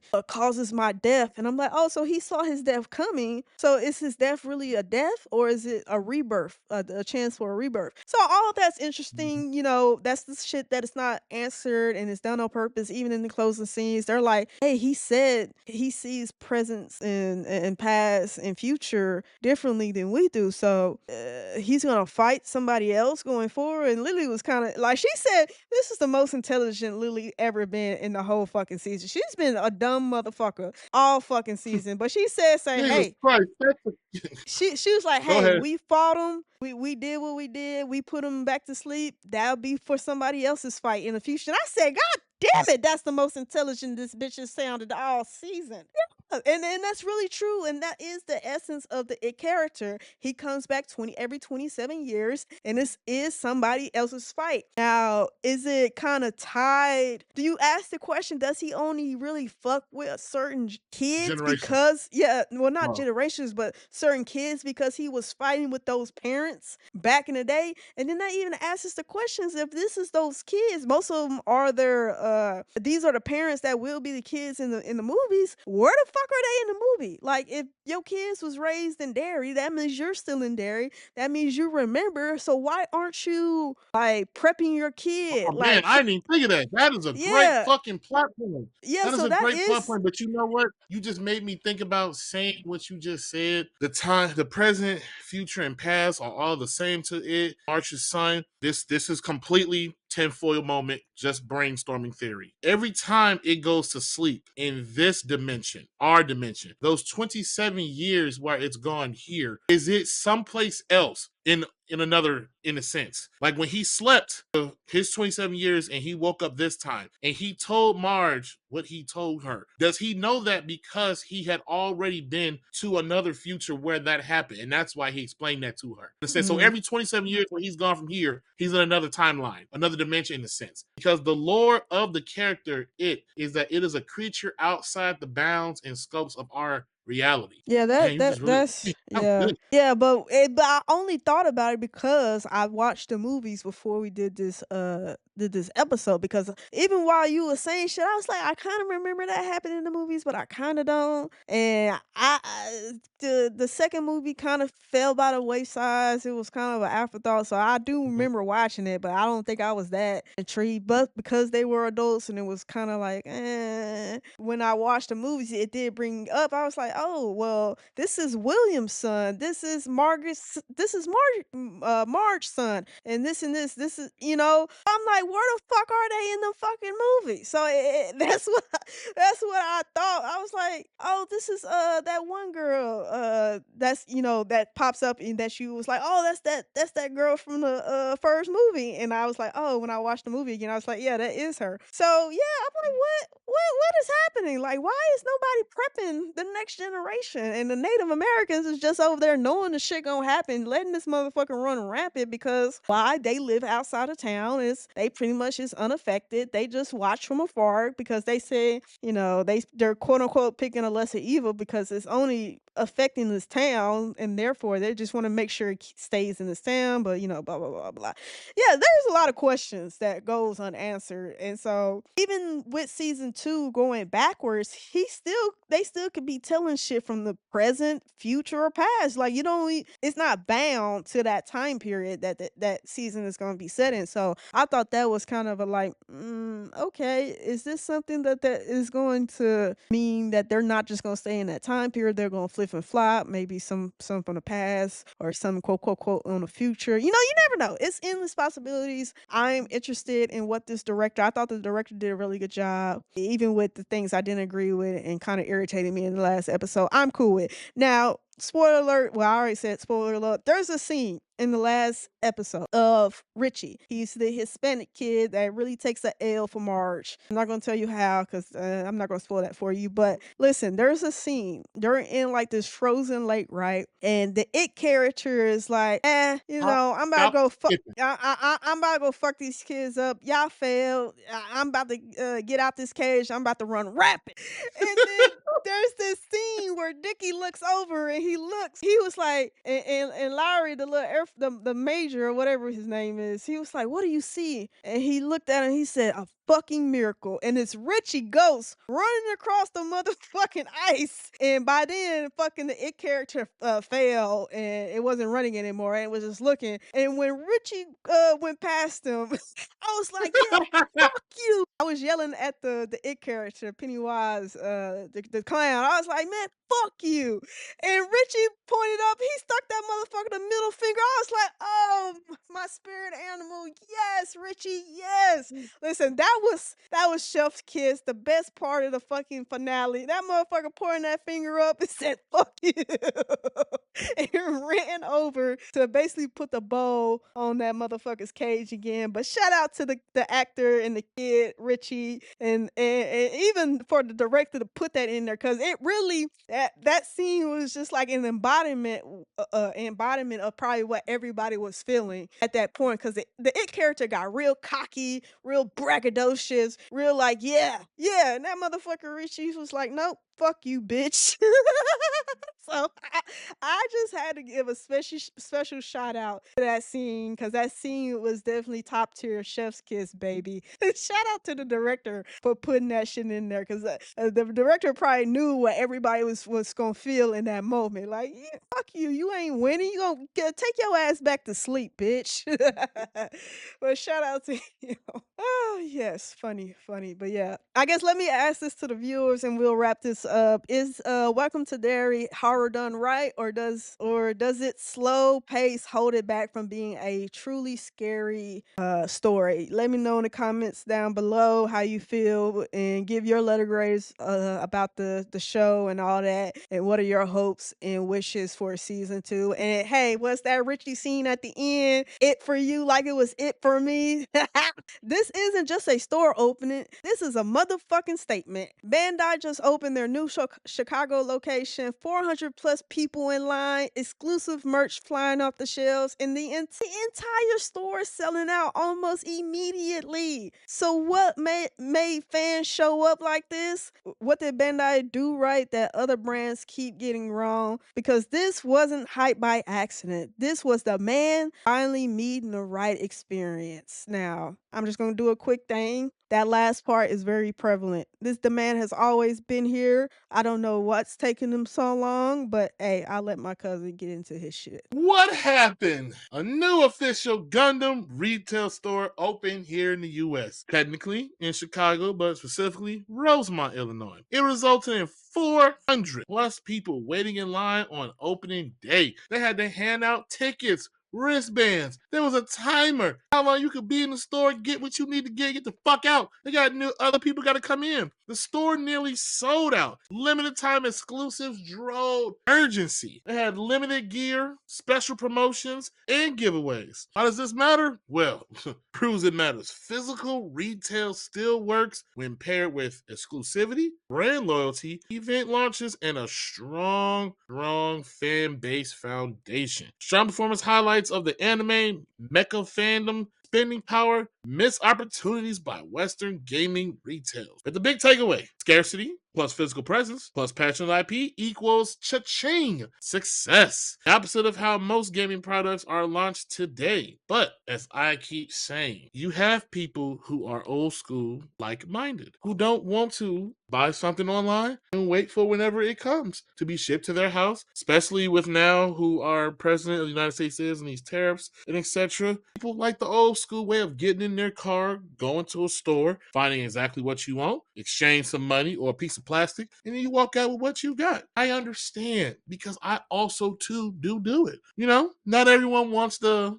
get everything from Amazon, which is very nice, convenient. I didn't get a chance to go there on opening day, but I heard it was huge. They had signs everywhere. There was heightened extra security. There are certain dioramas that are exclusively shown off in that store, one of a kind. I already went into it. They had exclusive figures that was, I believe, at the time of this writing, are now sold out, if they didn't get sold out on that day. And just, it met you in your hometown. Now, I agree with my cousin. You know, we all love it. She orders, I order, etc. But to just go to a brick and mortar store, Epion, oh, you know, I'm more of a double X Gundam myself. Oh, really? You chit chat, you reminisce, you nerd them in front of each other, and then you grab your product, you boost that and go. If I also remember correctly, they even had limited edition of the card game and the miniatures here, and we're giving away free promos with the purchase. I don't remember what the spending amount was, or just period anything. There was a lot of shit going down. Now I know that some people are like, oh, I don't care. I can just order online. Hey, good for you. That's what works for you. But hey, it's a physical store.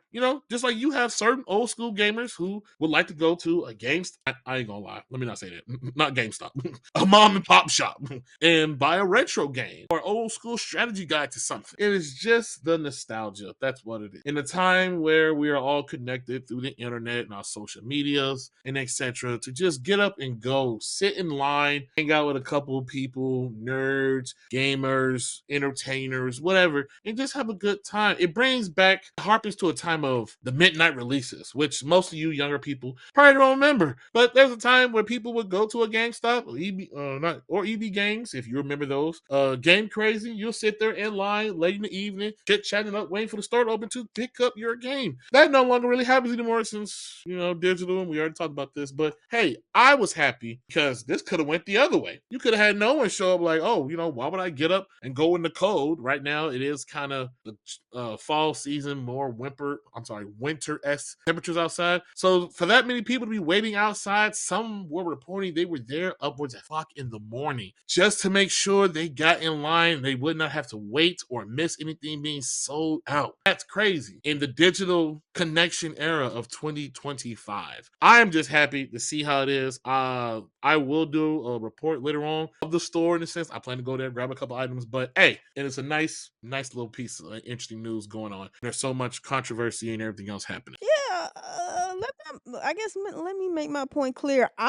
This is not a topic of buying it online versus going to the store. That's not my problem or was ever the point of the problem. Maybe I did not frame it correctly. I'm just saying what took so fucking long for the store to come to the United States. That's the point I'm making. The man has always been Oh, here. The man has always been okay. here. I get what you're saying. Like, and yes, the tariffs, maybe this is the best time because it's a scarcity and all that. But I'm saying if this store would have opened 8 years ago, 10 years ago, Whew, 12 years ago, whew. that would have always happened. Them 400 people Mhm. standing out the store would have always been there, I felt like, because why? The man for Gundams has always been there. I mean, Toys R Us used to carry Gundams, and I remember being young, I could not get shit because it would be sold out instantly. Why?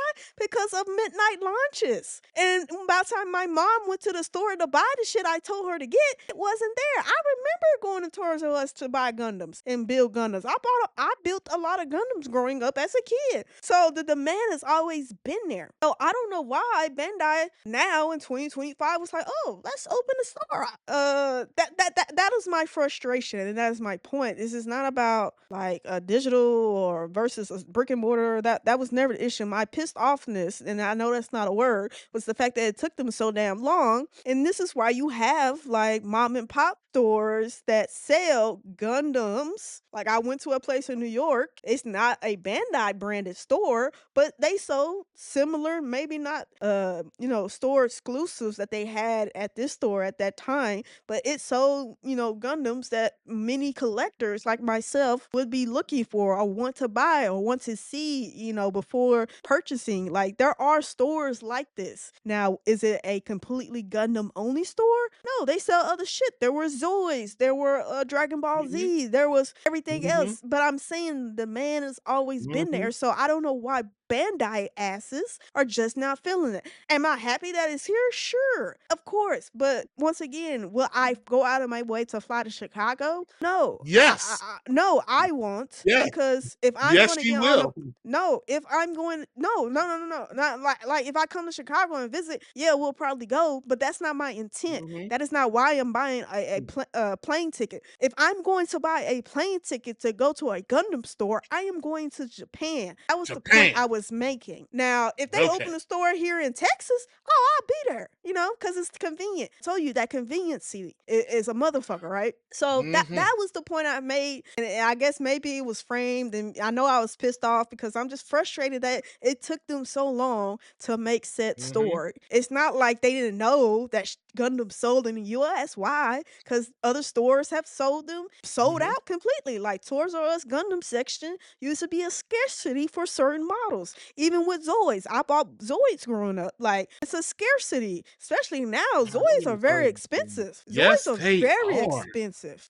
I am trying to collect all the forms of the Liger Zero, and And you I know think the what? orange one. No, but, I was gonna say, you know what? I have a lot of Zoids because why? I bought it in Japan when I was there back in 2011 through 2013. Like, Mm. that's what I'm saying. So, I, I I mean, do this find it is crazy that the orange model is like the hardest to find and most expensive. you That gotta really think bothers me. though, besides the white color, orange is the most eye-catching. Well, because the blue is a little it's not a bright blue. The green is No, very mellow, and plus, I got the green one. what the orange one, attacks did and all Hmm. that was, yeah. Hmm.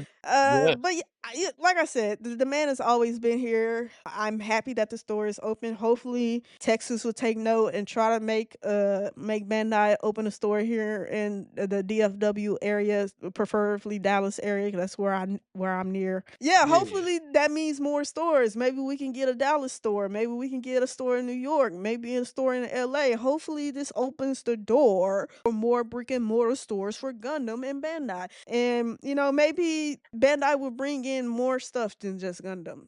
They have other stuff under So the license. So I gotta say, I don't speak for the audience, but that's how I took it the last time we talked about this. That it was a why are they opening the store? What took them so long? That's how it came out the last time you were breaking this down. And then I gotta be honest with you, when they were talking about that this store was opening, I was shocked that it was coming to Chicago. Now, granted, on the technicality, it's not within the city limits of Chicago itself. It is within Rosemont, which is a kind of nicer area. Because when I heard Chicago, I was like, yo, the only place this can get put safely will be downtown. Because when I heard it was coming to Chicago, I'm like, you guys want this store to get raided. You want this to happen. But where they put it, and they put it in a mall. So it's not just a straight up store on its own by itself. And from what I was told, it's a way for you have to get into it. I was excited because if you were to tell me 90 days ago, hey, there's a Gundam store coming to the US, the two locations that would have came to my mind is, oh, it's going to be in New York or it's going to be in LA. Yeah. That would have been my first mindset. Third, Texas, because Texas is huge. You telling me no, Infamous, it's coming to Chicago. I'd be like, what? You ain't read that right. let me see that newspaper. Yes, I do 100% agree with you. But why has it taken so long? Because I remember as kids, I remember full-grown adults paying a premium to get shit shipped from Japan because the option to get it here was not there. It was so few pickings, it sold out instantly. You know what Yep. I'm saying? And it does beg a question. Why? Because Bandai Namco is not stupid. You all see the numbers. Anime and this type of stuff is huge here. The US is the biggest market for a lot of entertainment and merchandising segment. So why is it taking so long? But I can probably see our president and these terrorists probably had to put hand on like, hey, because we didn't report on it, but I know me and my cousin talked about it and off the show. A lot of Japanese retailers and shippers have decided to just cut ties of shipping stuff to the US. Good Smile and a few others due to the hike in pricing of tariffs and everything. So this could have been their way of like, hey, we'll have a physical presence in the country and this will eliminate that and we can still get our product to consumers and still make money. This is just me theorizing this for entertainment purposes. I am not saying this is what happened, etc. So please do not come at me, but that is just a logical aspect of me thinking of recent and current economical events. Trees, you better hurry the fuck up and get here because we're gonna go. We're gonna go the first and the last day you show up. But I will say this before you come, I will take a trip to the store myself and see like, yo, is this worth it? Because I've seen the videos. Look at the picture. It's clean. And from what I can recall, it is supposed to be a rotation of like certain Gundams that are shown off, dioramas of them. It's supposed to be rotated throughout certain time frames, probably seasonal or etc. I'm interested to go. I've only built maybe a handful of Gundams. I mean, now that I'm an adult, husband, etc. My time is very limited, but hey, I can get my hands on some Zoids without all the expensive bullshit behind it between scalpers, etc. Hey, I'm on this, but I'm just happy. I'm just happy. I ain't got to take a road trip or etc. or buy it and then get an email. Hey, it's caught up in customs or it's delayed because some ship didn't take off from some port. So, hey, I'm just happy all around. Yeah, shout out to the store. I hope it does well and continue to do well. And people, hey, go support the store by all means. I'm not saying don't go buy stuff. Like definitely support. It's about that time, and the more support this store gets, the more likely they'll open up stores across the country. So yeah, definitely go Mm-hmm. support. But let Moving me know in on. the comment. Let me know in the comments below. Is the store being open in the U.S. Does it make you excited? Are you gonna go out of your way to go to Chicago if you don't live in Illinois or Chicago to go to the store? Are you hoping that a store Bandai decides to come to your local area? Will you go out of your way to go to the store and buy the product from the store? Let me know in the comments down below. All right, Ooh, guys, listen. We this gotta this have a this might be the hot piece of the episode. Listen, we gotta have a conversation. The Arc Raider community is split and it's getting heated. Some players are asking for player versus environment only modes, while others say player versus player is the entire identity of the fucking game. In the middle, players saying that the experience just isn't fun anymore. So is player versus player actually ruining Arc Raiders, or is the game exposing a deeper problem with balance, exploits, and progression? Because when players start asking for player versus environment only in a player versus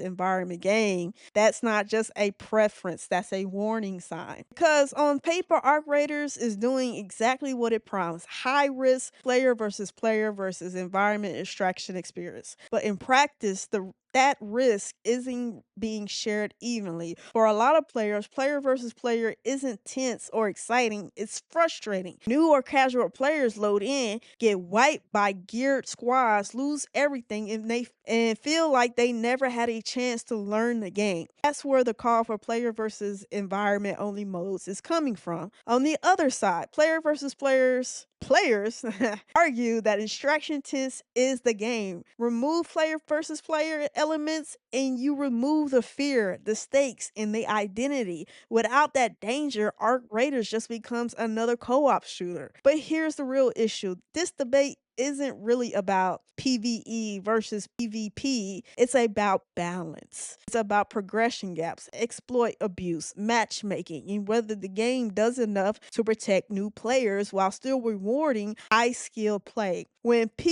versus P feels unfair instead of risky, players don't adapt, they disengage. So this question isn't should Arc Raiders go P versus E only. It's rather the current player versus environment design is giving all players a reason to stay. And that's going to be the biggest test that Arc Raiders faces. And if that answer is no, something is going to have to change. I want to say in contents to a previous episode, my cousin did make the point, hey, this game is selling good now in month one, but will this game still be around a year from now? And that is a great question and a very prevalent question, especially with this topic. So I just wanted to point that out first because yeah, with this kind of, I'm not even saying it's an even split, but even a large enough community of players are complaining about this is a issue. And the way that the creators of Arc Raiders handle this could dictate if this game will still be relevant in a year from now. We got a long 12 months ahead of us, and anything could really tip the balance of is this game gonna still have a high current player rate. I've played a lot recently. We had our first Yes, playthrough we of us have. going topside. Upload if you didn't know, I'll link the video here. There'll be a card or something, whatever. You can go watch it. And honestly, the issue with this is I think the PvP people are exactly right. It's still at this game is an extraction, and you need elements that put fear in how you move and get loot and extract. Now, some people might say, hey, I've had more deaths from arcs machines than I did other players. And I can honestly say, to me, out of all the times I've played, I've probably died because of arcs more than players. That is true. And another thing too, when I watched a few videos and I even asked ChatGPT this and Googled it. There is something in the background, supposedly. I don't know if this to be true. This is, all speculative. None of this is, I don't know if this has been quoted by the game makers, but there's something in the background that if you don't fire at other raiders while it's supposed to match make you going forward with similar like players. Now, you can say to that, hey, 1 minute in 5 sessions, you could not fire at a raider, and because you don't feel like, doing the game that way. Oh, and then all of a sudden you fire at a raider, and you change. You don't know how you're gonna be every time you go topside, and that's a fact, and that's honestly true. I just don't know how they will accommodate the people asking for player versus environment only mode. Maybe that'll bring down the loot value you can get in that mode. Maybe, I mean, there's gonna be a trade-off. You're not gonna get probably as good as loot if you do a player versus environment only mode. Honestly, that's the only probably trade-off I can see them doing. Or maybe the art present intensifies, and you have higher rated arcs. So pretty much and then you gotta ask, well, is that gonna fuck up your experience more than the player? You don't know. Listen, everything comes at a cost in an extraction game. So I think, and I have had multiple experiences of, hey, I've come across a squad. Hey, don't shoot. You're friendly. Hey, I'm just here to chill. Cool. We move on. We separate. Sometimes we get in positions where we're both squads are being attacked by arcs, and we literally are all just trying to survive so we can extract. I have had moments where I'm in an extraction point and somebody try to shoot me while I'm trying to extract. I've had points where I've come across a squad. I do matchmaking a lot, and they was like, "Oh, we're friendly." Just for us to go around the building, and we got stuck on the rooftop. And got Obviously, janked. they followed us and just to kill us in the end. So I've had it. I've had multiple experiences. I know the frustration, how you feel about like, bruh, like what? And then I've also been, like I said, I do a lot of matchmaking, and I've come into a session with people I don't know, and we come across raiders and they just start shooting. And I'm like, no, that's not what time I'm on. And I book it. Like, I'm not here to fight players. I'm just here to get loot, maybe shoot a few arcs and go about my way. I don't wanna shoot and go get into a firefight because I'm at a disadvantage. I'm newer. I'm probably on a free loadout. No, X, Y, and Z. So yeah, I'm probably more I probably would like to play in sessions where it's to environment, setups, but I understand that you still need PvP because you need to anticipate the risks. You need, like, hey, I be on some of these on these sessions, and my heart is pumping. I am stressed trying to get extracted and trying not to get killed at extraction, and getting pissed off because a player fucked me over, saying they friendly, they not really friendly. Maybe they can implement something if you say don't shoot, or if the game registers that you're saying you're friendly and then you turn around and shoot a raider, maybe they can penalize you or something, or maybe they can put something on your character to show that you be shooting raiders. I don't know. They can do anything, but I don't see how they're gonna remove player versus player elements from the extraction game. I don't know how they would do it, but if they do, I'll be interested. I will play it. I don't know if it'll be my primary play environment, just because I feel like if they do that, the loot value is gonna come down. It's not gonna be as rewarding. But I can understand, especially as a new player, I didn't even know how to play for the longest. I was getting yanked. I was getting my shit pushed in by other players, and I was Oh, just like, "Yo, what the fuck?" Like, I'm just trying to get my handles, get my bearings with the game, so I can get the frustration for newer players. It's kind of like, baby, you learn the hard way. You stumble. That's part of learning. You take your L's. else. But you know what? You learn your lessons. You get your skill tree up. You run faster for longer. You make less noise. Like that is part of the experience of arc raiders, and I can confidently say, hey, that's part of the game, bro. I have gotten a lot better in this last day and a half than I was 4 days ago. I am playing with a lot more confidence because I She my ain't lying. skills are a lot more improved. I got some skill tree perks unlocked. And hey, I have come into sessions a lot. Most of my sessions, I'm just taking the lead from whoever else who, hey, he's pinning something out. Let's go here. Hey, okay. Blah blah blah. I'm helping them with everything they gotta do. Sometimes I get my quest done in the meantime. I don't even be prioritizing that. Like I'm just trying to get my bearings. But now, like in the last day, hey, I'll load in, nobody's moving. I'm like, all right, let me ping some on the map. Hey, I've gotten people in and out of sessions alive, didn't lose any teammates and shit. And then that makes you feel even more confident. It's like, oh, I kind of know what I'm doing. I have winning game sessions where we're all like, hey, I don't know what I'm doing. I don't know what I'm doing either. And we get our shit pushed in. But you know what? Hey, Oh, you know what? Hey, I learned a valuable lesson. Don't follow just any motherfucking body just because you matchmake with them. That's just part of the game. That's part of the experience. And I will say Arc Raiders does get addictive. Like you get addicted to improving your skills, improving your survivability, not losing loot. I mean, losing loot. Actually, I stopped caring about it less and less because why? I'm on free loadouts most of the time. I have very low risk. Now, if I get a group of people who I can depend on, maybe we will play more and more sessions like how the intro stated. You have geared out squads. Hey, you get two other people, y'all play regularly. Yeah. Hey, you probably ain't got you got minimum fear factor because why? You got other people high skilled playing with you. If you get down, they'll pick you up. And two, you might have a bunch of blueprints. So even if you lose good shit, you can recraft it. So there's so many elements and so many things where I don't think they're going to remove PvP, honestly. I think at its core, it is a very important factor in why Arc Raiders is so fun and why it is kind of refreshing. Even though in that same breath, I understand new players' gripes, but baby, that's just the name of the game. That's the price of playing Arc Raiders. And you get better while you go through those trials and tribulations and losing on loot. You can load a million times and get more and more loot, baby. You have that opportunity. Each time you go topside, you have the opportunity to come back with good shit. The way you get to that good shit and get back home to base, that's all depending on how you play the game. So play the game better. Learn your lessons, man. I'm very addicted to the game right now.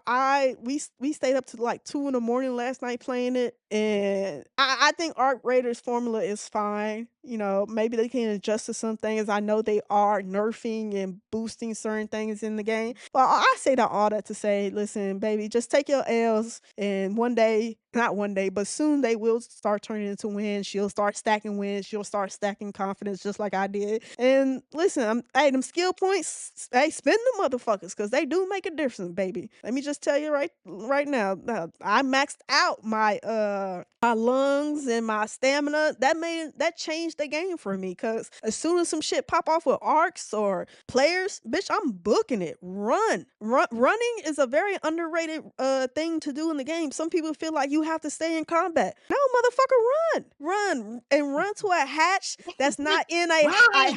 no, run to a hatch that's not in a high loot value area. Listen, go to the outskirts of the map. I'm just saying there's multiple ways for new players to get acclimated while, still feeling like they're being rewarded. So, baby, just take your L's and they'll turn into wins. It's okay. Listen, everybody starts off taking L's in Arc Raiders. It happens to all of us, but you know what? You just stick with it. Stick with it. But that's my point. Our creative players are loudly requesting PvE only mode due to core issues that PvP attracts grifters, trolls, cheaters, and casual players are feeling. What players want is just a cooperative PvE extraction. Progression without being framed or farmed by sweat squads. Space to enjoy mechanics and world building. The industry trend has the same problem seen as Tarkov likes hardcore extraction shooters. Studios underestimate how much their audience wants tension, but not harassment. Ignoring PvE requests risk player churn, toxic reputation, and niche collapse. Adding PvE could double the audience, extend lifespan dramatically. That goes what I was talking about earlier. It's hot now because it's the new kid on the block, but how long do they sustain hot ability? Because when you go around and your audience is requesting something and you're just like, you guys don't know what you want. You know, we got some bag. Hey, we reported it earlier. Numbers are going down. Players are quick to turn their back on something that is not servicing them. Hence, a live service. But the big takeaway is players are tired of being treated like data points. Anti-consumer systems, always online fragility. Success is shifting towards trust, respect for the player's time. I can say this wholeheartedly. My cousin ain't lying. This is her new addiction, and we were playing. And the one time I did find something great, and these dudes snuck up and like she said, pushed our shit in, got touched, however you want to frame it. That did piss me off. It's like, motherfucker. She brushed it off like, hey, free loadout, let's go back. And I'm like, yo, these companies listening needs to take a different toll. The ones doubling down on the old plan are struggling. The ones that listen are thriving. And I understand they made this game a certain type of way for a certain type of player and etc. But they are blooming into a different bracket of success. And there are people who just want to fuck with others, grift, play the game as it's meant to play, the sweaters, whatever you want to call them. And that's all fun and dandy, but as we've also reported in this show, the hardcore are a small number compared to the casuals. Sometimes the hardcore influence the casuals and vice versa. The weekend dads who just want to get in, play a hot minute, have some fun, I don't want to deal with this shit. Some of them walk in and be like, hey, friendly, and you get shot in the back and whatnot. Some of them don't. They don't know how to handle that type of environment. They don't play the Call of Duties, Fortnites, whatever you want to call it. So I get it. And as a player whose time is very limited, what is wrong to just separate the tiers? Call of Duty does this. They have normal matchmaking, and then they have the hardcore. For the people who don't want a map, 2-3 bullets puts you down, a real more honed in experience. Now, granted, yes, Call of Duty is not what it used to be, but you have the hardcore and the casual alike buy the same product, and it has something. And I can understand someone in the comments saying, well, a game that tries to appeal to everyone is appealing no one. And that's not necessarily true. This game has hooked success. What they see and what it offers. They just want something a little more. As my cousin stated, we played for hours. We ran into several groups. Just like, hey, don't shoot. We all hear something in the background like, hey, stick with us. We're going to go over here. We knock some arcs out. We pick some loot. We got shot up a couple times and then we all extracted. And it's nice. It's memorable. I've even seen certain YouTubers and other players saying like, hey, the premise of this game is to work together against these arcs a la Skynet. That's extincting us. That's the narrative they want to paint and push, and you are more successful in numbers together. But at the same time, hey, if you want to ice somebody and take his gun, they give you that option. Being as someone who has put less time into my cousin, I feel I don't have hours and nuance to say, hey, they're right, but I can understand people are asking for a PvE only. You have people who are just not about the co-op lifestyle. I'm sorry, the lifestyle. They're more co-op, enjoy here, play, make a memory, and move on, rather than the sweat hards and thanking people and shooting them in the back and taking their stuff into grifting. I get that. I understand both arguments, but I don't see where would the hurt be, because this is a live service game. This lives on the predication of keeping an audience and keeping that audience satiated, giving them what they ask for within the bounds and scopes of the ideal and the ideology of the game. But, I'm welcome to it. Get some good loot, and then all I got to worry about a bigger, shittier arc like that spider butt thing that separated me and my cousin last night. That thing was scary. It showed up. I'm like, yo, what is that? I looked straight out of Terminator, not knowing that when the shit was going down, my cousin got shot in the back. She wouldn't separate. That there was someone who literally tried to gank us at the extraction, and she got separated. And I was like, oh, I still made it out. that's all I got. I still made it to base. Oh yeah, FYI. granted, she did still make it out.